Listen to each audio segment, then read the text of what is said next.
Hello, my name is Sherman Lee Kreiner. I'm a licensed attorney and certified mediator. The purpose of this tape is to hopefully answer questions you may have about mediation. Please note that this tape cannot answer every question you may have about mediation, but hopefully will leave you with a general understanding of what happens at a typical liability or workers' compensation mediation. Mediation at its simplest can be defined as a neutral assisting parties to a dispute in resolving that dispute. But prior to talking about mediation, let's look at what happened to cases prior to mediation, or rather, how did mediation become an integral part of the North Carolina court system? Prior to formal mediation, attorneys prepared the cases by getting them ready for trial. I'm standing here on the proverbial courthouse steps. Often the first and last chance the parties had to resolve their differences was heading up these steps on the way to court that morning. This was less than an ideal situation. The parties were under tremendous pressure and often had to make decisions within a matter of minutes. So how did mediation begin? Mediation is not a new concept. Mediation can probably trace its origins back to our earliest ancestors when a respected tribesman stepped forward to assist quarreling members in resolving a dispute. In the 1960s, a federal task force was formed to examine our overburdened court systems. It was out of this reform that our current mediation program was born.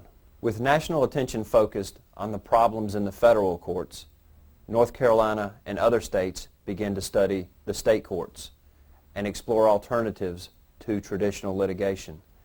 In 1983, the North Carolina Bar Association formed a task force on dispute resolution.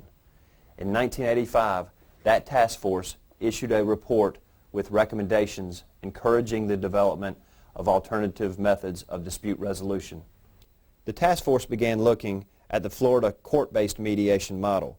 The task force noted 3 factors of the Florida model that were incorporated into our system. 1, judges routinely ordered cases to mediation. 2, required no additional administrative personnel. And 3, mediators were paid by the parties, not the state.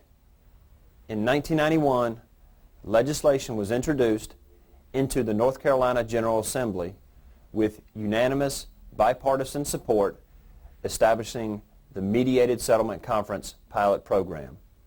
In 1995, the legislation passed authorizing implementation of mediated settlement conferences in superior courts throughout North Carolina. Since 1995, the Mediated Settlement Conference program has continued to grow as a result of its overall effectiveness and has expanded into other areas of law. So how does mediation work? Mediation, in the context we are talking, is where parties to a litigation come together and through the use of a skilled mediator attempt to resolve their differences without the need for a court-imposed decision. The process can take many different forms and is very flexible by nature.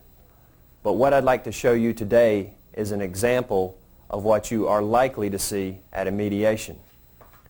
First of all, please note that the mediation is typically held at the plaintiff's attorney's office. The attendees will be the plaintiff's attorney and their client, and the defendant's attorney and their client. In cases involving insurance companies, it is not unusual for the insurance company representative to be located out of state. In those cases, the attorneys will often agree to allow the insurance company representative to attend the mediation by telephone standby. So, let's see what happens at a typical mediation. Good morning. Good morning.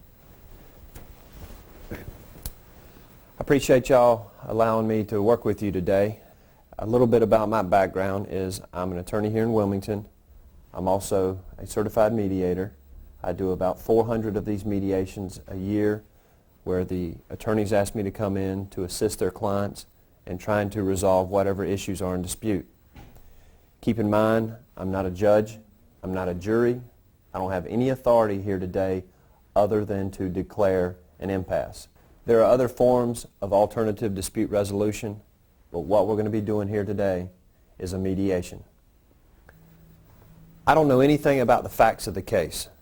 The way I'm going to get educated about the case is when I get done talking, the plaintiff's attorney is going to tell me how she sees the case. When she gets done, the defendant's attorney is going to tell me how they see the case. The only thing I can promise you here today is they are not going to see the case eye to eye. And the purpose really is not for them to try to convince each other of their respective positions, but rather give me a summary of what's happened to date as well as some forecasting of what they feel will happen going into the future. From there, we'll recognize we're going to have differences and we'll have to attempt to work around those differences. From there, we'll split up and go into private session. The parties will then split up into separate rooms. From there, I will go back and forth between the parties talking to both sides about three things. We will talk about 1, the facts of the case, 2, how the law applies to those facts, and 3, we will probably spend the majority of our time talking about the pros and cons of the parties choosing to settle the case or choosing not to settle the case. The process will continue until the parties either reach a settlement or until an impasse is declared.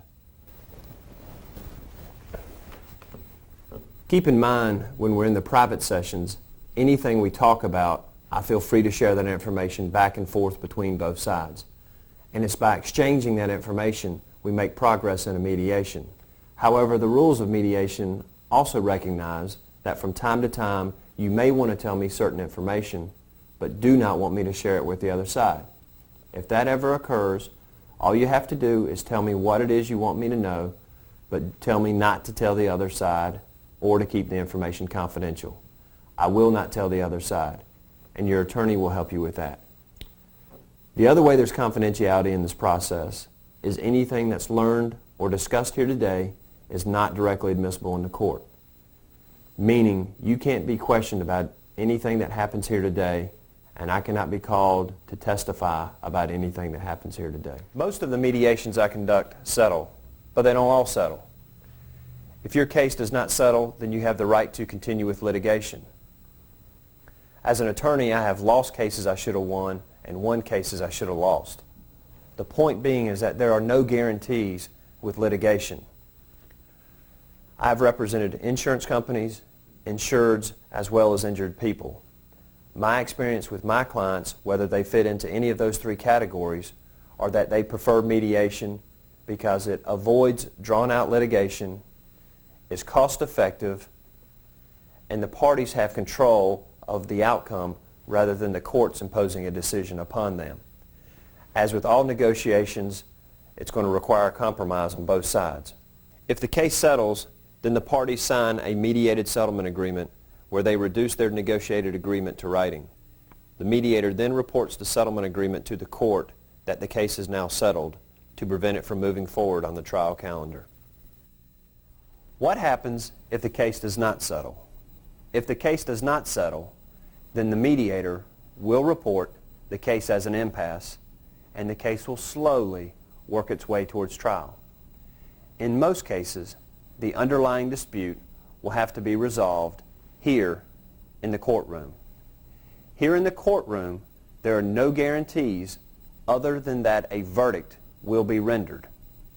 Typically, that verdict is an all or nothing proposition, with one side winning or one side losing. That's the nice thing about a mediation, is the parties control the outcome and avoid the court imposing a decision. Hopefully, I've answered some questions you had about mediation today. I hope your mediation experience is a productive and positive one. Thanks for your time, and good luck.